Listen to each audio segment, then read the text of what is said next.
और महाराष्ट्र में बीजेपी की बम्पर जीत और विंटर सेशन के शुरू होने से पहले वक्फ बोर्ड को लेकर पीएम मोदी ने देश को बड़ा मैसेज दिया है। प्रधानमंत्री मोदी ने साफ कर दिया कि संविधान में वक्फ बोर्ड का कोई स्थान ही नहीं है। वहीं कांग्रेस पर निशाना साधते हुए कहा कि कांग्रेस ने तुष्टीकरण के लिए वक्फ बोर्ड जैसी व्यवस्था पैदा की। कांग्रेस और कांग्रेस का परिवार खुद की सत्ता भूख को शांत करने के लिए जातिवाद का जहर फैला रहा है। पीएम मोदी ने आरोप लगाते हुए कहा कि 2014 में यूपीए सरकार से जाते जाते दिल्ली के आसपास की अनेक संपत्तियां वक्फ बोर्ड को सौंप दी गई थी। वहीं दूसरी तरफ वक्फ बिल को लेकर आज से एक बार फिर मुस्लिम संगठन लामबंद होने जा रहे हैं, लेकिन पीएम मोदी के इस मैसेज से वक्फ के नाम पर गोलमाल करने वालों की धड़कनें बढ़ गई हैं।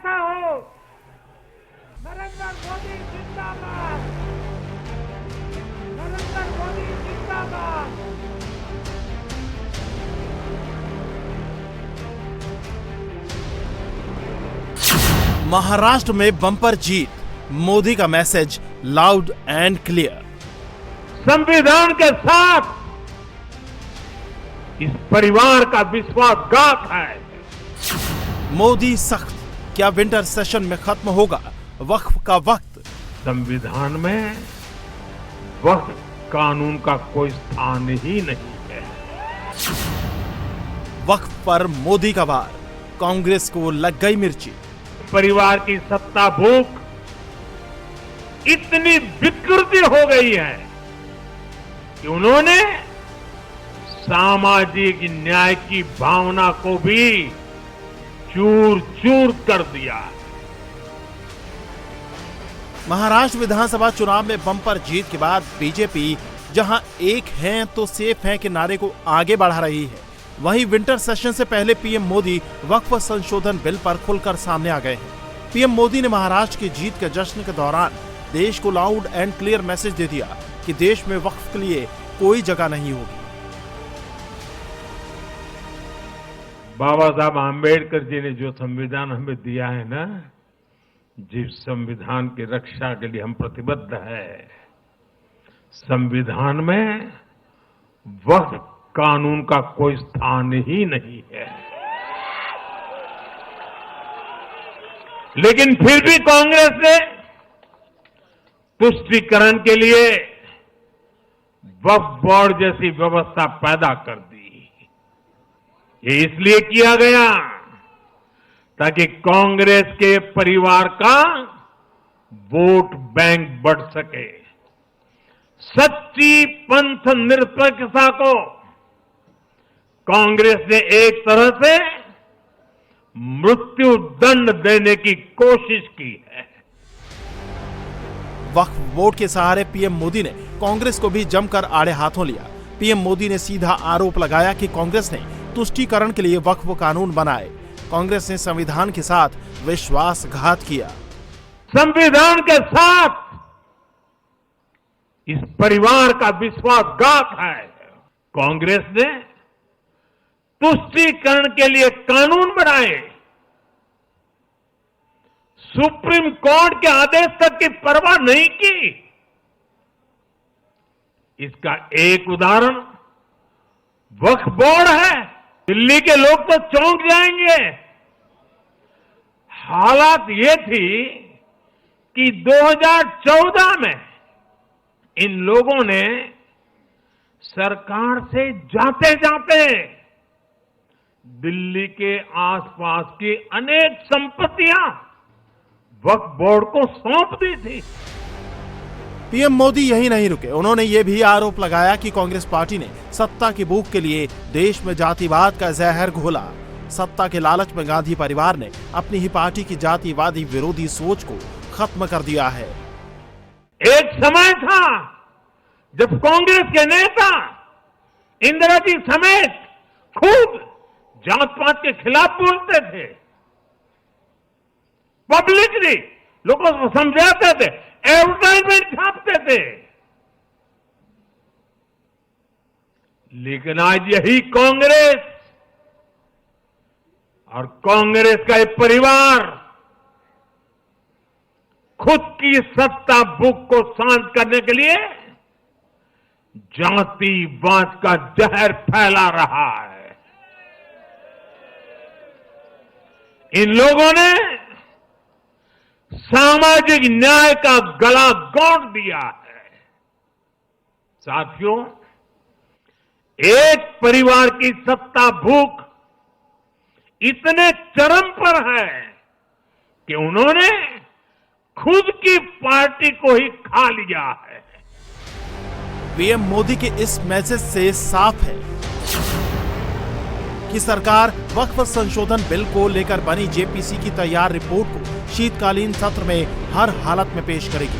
हालांकि जेपीसी में शामिल विपक्षी दलों के सांसदों ने जेपीसी की समय सीमा को बढ़ाने की मांग की है, लेकिन जेपीसी के अध्यक्ष जगदम्बिका पाल इसे आगे बढ़ाने के मूड में नहीं दिख रहे हैं। देखिए, अपोजिशन अगर कर रहा है तो उसको कहने का अवसर है। सरकार ने बिल तो पास नहीं कर दिया, सरकार ने जेपीसी में इसलिए रेफर किया कि इस पे डिटेल डिलिब्रेशंस हो, डिस्कशंस हो, लेकिन उसको करने के बजाय जिस तरह से लोगों को गुमराह कर रहे हैं, तौकीर रजा जैसे लोग धमकी दे रहे हैं, जाकिर नाइक जैसे लोग कैंपेन कर रहे हैं, तो आखिर हिंदुस्तान की ये जो आज वक्फ बोर्ड जिसमें प्रपोज अमेंडमेंट बिल है, सरकार एक बेहतरी के लिए, ट्रांसपेरेंसी के लिए, गुड गवर्नेंस के लिए लाई है कि जो वक्फ करता है उसके संपत्ति का फायदा आम मुसलमान। शनिवार को देश के कई मुस्लिम संगठनों और मुस्लिम स्कॉलर्स ने जगदम्बिका पाल से मुलाकात की और वक्फ बिल में सुधार की मांग की। एक तरफ पीएम मोदी खुलकर वक्फ बोर्ड के खिलाफ उतर आए हैं, वहीं दूसरी तरफ मुस्लिम संगठन वक्फ बिल के खिलाफ मुसलमानों को एक करने में लगे हैं। आज पटना में जमीयत उलेमाए हिंद की बैठक होगी। बैठक में शामिल होने के लिए नीतीश कुमार को न्योता दिया गया है। वहीं बेंगलुरु में all India Muslim personal law board की सालाना बैठक होने जा रही है। इस बैठक का एजेंडा शरीयत और वक्फ की सुरक्षा रखा गया है। साथ ही आज बरेली के भड़काऊ मौलाना तौकीर रजा दिल्ली के रामलीला मैदान में वक्फ संशोधन बिल के खिलाफ प्रदर्शन करने वाले हैं।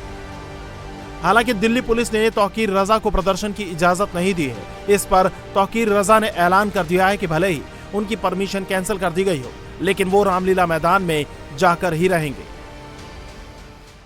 अपने लोकतंत्र की हिफाजत के लिए, अपने संविधान की हिफाजत के लिए हमने जो ऐलान किया था, अगरचे पुलिस ने हमारी परमिशन को रद्द किया है, लेकिन हमने जो ऐलान किया था, हम बहरहाल रामलीला ग्राउंड पहुंचेंगे। और तमाम लोगों से मैं ये अपील करता हूं कि जिन लोगों ने रामलीला ग्राउंड पहुंचने का इरादा किया है, वो अपने उस इरादे पर कायम रहे। तमाम लोगों को रामलीला ग्राउंड पहुंचना है। वक्फ संशोधन बिल संसद में आने से पहले एक तरफ जहां मुस्लिम संगठन माहौल बनाने में जुटे हैं, तो प्रधानमंत्री मोदी ने अर्बन नक्सलवाद को लेकर देश को अलर्ट किया। उन्होंने कहा कि आज कांग्रेस का अर्बन नक्सलवाद भारत के सामने एक नई चुनौती बनकर खड़ा है। इस अर्बन नक्सलियों का रिमोट कंट्रोल देश के बाहर है। अर्बन नक्सलवाद भारत के सामने एक नई चुनौती बनकर खड़ा हो गया है।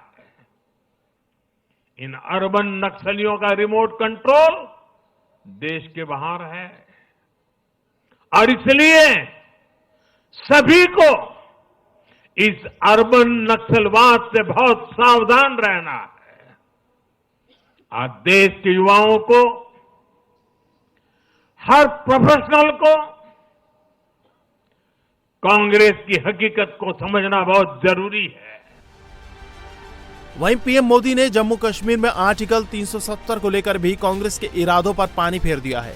प्रधानमंत्री ने अपने संबोधन के दौरान कहा कि महाराष्ट्र के जनादेश का एक और संदेश है, पूरे देश में एक ही संविधान चलेगा, वो संविधान जो बाबा साहब अंबेडकर का संविधान है, भारत का संविधान है।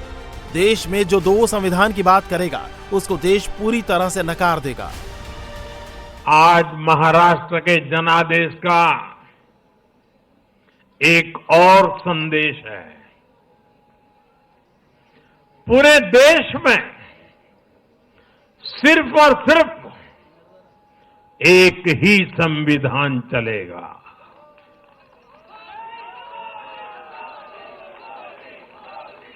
वो संविधान है बाबा साहब आम्बेडकर का संविधान, भारत का संविधान।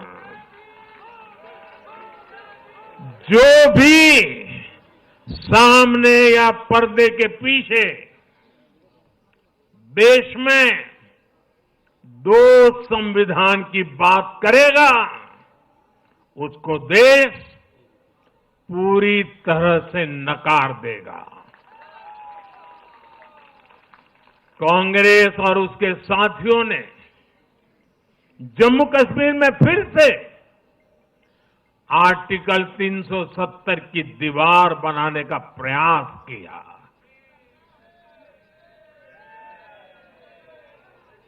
वो संविधान का भी अपमान है। महाराष्ट्र ने उनको साफ साफ बता दिया ये नहीं चलेगा। अब दुनिया की कोई भी ताकत, और मैं कांग्रेस वालों को कहता हूं कान खोल के सुन लो,